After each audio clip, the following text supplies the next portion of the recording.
Warren, looking good. Thanks, sir.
Coming out today to watch us.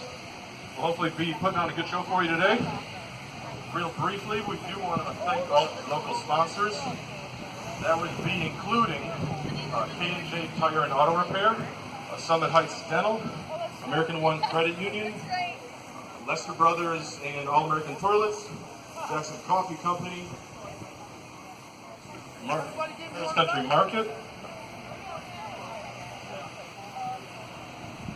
and we've got a few individuals that shall not be named to protect the innocent that have put this on. So if you're not too familiar with Scottish Highland Games, it is a bit of a carryover from ancient athletics, a way for the Scots to train for battle without weapons, and it's just all around a good time to come out and watch a bunch of guys and ladies put on a good show. What the men here are warming up is the Braemar and Open Stone. The Braemar stone and the Open Stone are going to be closely related to what you see in the shot put in track and field. The men's Braemar stone is coming in at about 25 pounds. You're welcome. And they cannot throw while spinning or shuffling. This is purely a fixed position feet throw, so it's all in the legs and the hips to drive momentum. The Open Stone is a little bit lighter, comes in around 16 pounds. They can spin, glide, shuffle, do any kind of movement they want to build momentum in order to launch.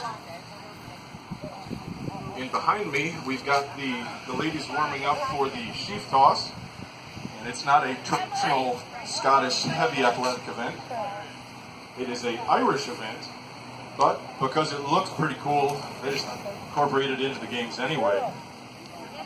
It's about a 50-50 split between who likes it and who really doesn't care for it. There's a bag filled with, the ladies, is that 16 or 12 pounds? It's 10. It is a 10-pound bag. It is filled with twine, rope, anything they can stuff in there. They are all handmade. Historically speaking, they used to actually fill the sheath bags with beans, but unfortunately, after so many stabs with the pitchfork, you'd end up losing a little bit of weight.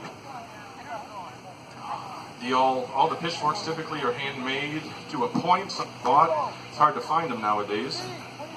So typically they end up going to antique stores, Amish stores, and tweaking them, modifying them as best they can. The object for them is to swing the pitchfork with the sheet and launch the bag as high as they can. They get 3 attempts to clear the height, and if they do, it goes up another 2 feet, and they get 3 more attempts. Over behind you guys, to the right, is the hammer throw. We've got our men's masters groups warming up over there. They do a heavy hammer and a light hammer. The heavy hammer comes in at about 22 pounds, and this light comes in at 16.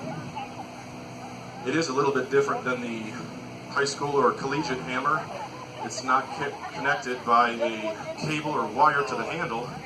It is purely a piece of Schedule 40 PVC, about 50 inches long, and has a steel or lead ball at the bottom of it connecting it.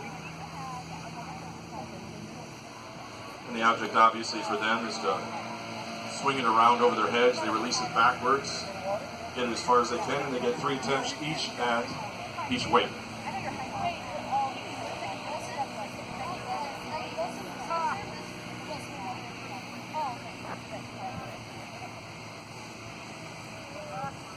And if you can see with the men's open warming with the stones, they actually have a box.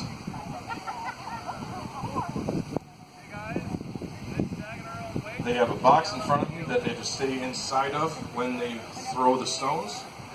If they have 2 feet outside the box, it is considered a foul. If they step on top of the trig, as we refer, the piece of 4x4 at the front, that is considered a foul, and the throw does not count.